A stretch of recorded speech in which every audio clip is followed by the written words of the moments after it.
परिचय। आदित्य, क्या तुम व्यस्त हो? हाँ मम्मी। मैं चाहती हूँ कि तुम किराने वाले के पास जाओ और उससे 25 किलो गेहूं का आटा देने को कहो। मैं वो कर दूंगा मम्मी, लेकिन मुझे उसे कितने पैसे देने होंगे? 1 किलो आटे की कीमत 25 रुपए है, इसलिए किराने वाले को 25 किलोग्राम के 625 रुपए देने हैं। वाह मम्मी, ये बहुत तेज गणना थी। धन्यवाद आदित्य। 700 रुपए लेकर जाओ और जो पैसे बचे वो वापस ले आना।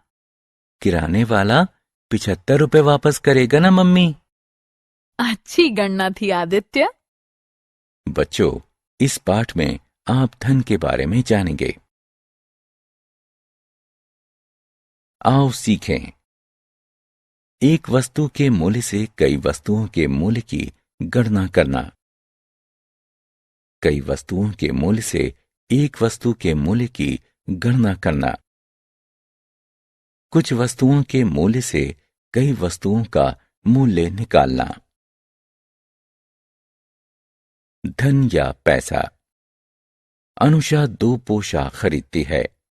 प्रत्येक की कीमत 650 रुपए है। वो दुकानदार को कितने रुपए चुकाती है? एक पोशाक की कीमत 650 रुपए है। 2 पोशाकों की कीमत 650 गुणा 2 यानी 1350 रुपए होगी। अनुषा दुकानदार को 1350 रुपए चुकाती है। आइए एक और उदाहरण को देखते हैं। छोटू एक रेलवे स्टेशन पर एक कुली के रूप में काम करता है। वो कोई छुट्टी नहीं लेता है और 30 दिनों में 9,000 रुपए कमाता है। वो एक दिन में कितने रुपए कमाता है? 30 दिनों में छोटू की कमाई 9,000 रुपए है। एक दिन में छोटू की कमाई 9,000 भाग 30 यानी 300 रुपए होगी। छोटू एक दिन में 300 रुपए कमाता है। धन या पैसों का उपयोग करना। पैसों का उपयोग खरीदने के लिए किया जाता है। इसका उपयोग व्यक्ति को उसके काम के लिए मजदूरी और वेतन देने के लिए भी किया जाता है। पैसों के बेहतर इस्तेमाल और समझ के लिए आइए गणना करना सीखते हैं। कई वस्तुओं का मूल्य। एक वस्तु का मूल्य।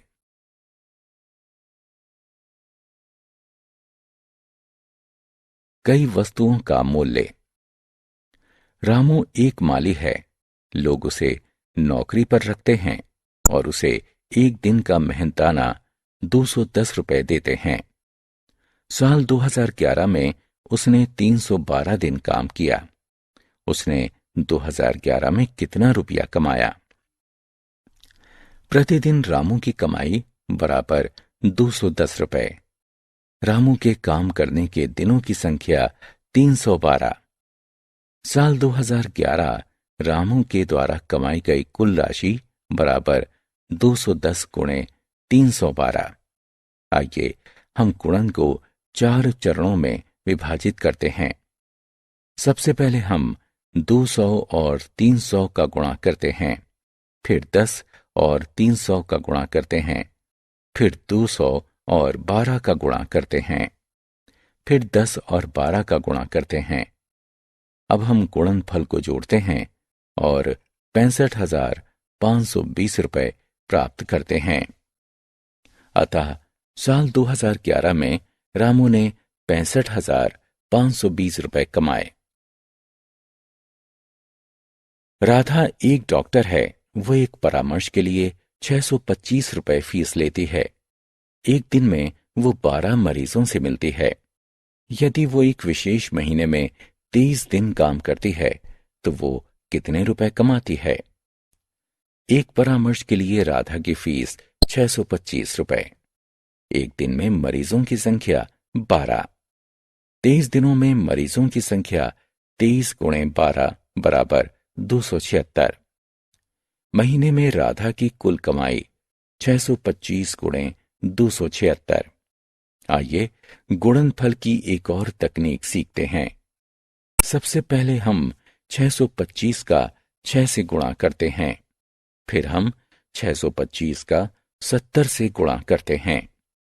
अंत में हम 625 का 200 से गुणा करते हैं। हम तीनों गुणनफलों को जोड़ते हैं और 1,72,500 प्राप्त करते हैं। अतः राधा 1,72,500 रुपए कमाती है। एक वस्तु की कीमत। विवान 30 किलोग्राम आम खरीदता है और 1500 रुपए में बेचता है। 1 किलो आम की कीमत क्या है? 30 किलोग्राम आम की कीमत 1500 रुपए। 1 किलोग्राम आम की कीमत 1500 भाग 30 यानी 50 रुपए। 1 किलोग्राम आम की कीमत 50 रुपए है। आइए हम अपने विभाजन को प्रमाणित करते हैं।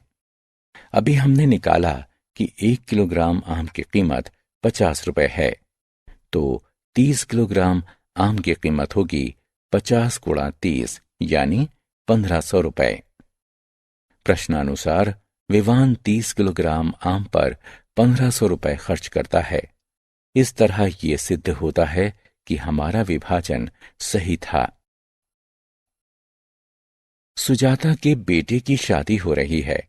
उसका घर मेहमानों से भरा हुआ है। वो मेहमानों के लिए खीर तैयार करने के लिए 32 लीटर दूध खरीदती है। यदि वो दूध वाले को 1120 रुपए का भुगतान करती है, तो 1 लीटर दूध की कीमत क्या है? 32 लीटर दूध की कीमत 1120 रुपए। 1 लीटर दूध की कीमत 1120 भाग 32। आइए हम 1120 को 32 से विभाजित करना जानें। दिखाए अनुसार दो संख्याएं लिखें। 1120 के अंकों पर गौर करें। पहला अंक 1 32 से बहुत छोटा है। एक साथ पहले दो अंक यानी 11 भी 32 से बहुत छोटे हैं। अब एक साथ पहले तीन अंकों यानी 112 पर गौर करते हैं।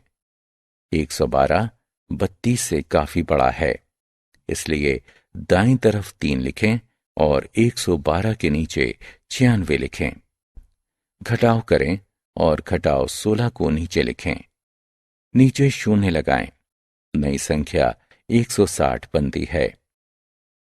ये 32 से 5 बार में पूर्णतया विभक्त हो जाती है। 5 को 3 की दाईं ओर लिखें और 160 को 160 के नीचे लिखें। अब घटाएं। चूंकि घटाव शून्य है, अतः विभाजन प्रक्रिया की समाप्ति को दर्शाने के लिए क्रॉस यानी कांटे का चिन्ह लगाएं। इस तरह 1 लीटर दूध की कीमत 35 रुपए है। धन या रुपए पर विविध समस्याएं। आइए अब पैसों की समस्या को सुलझाने में हम दोनों अवधारणाओं का प्रयोग एक साथ करते हैं।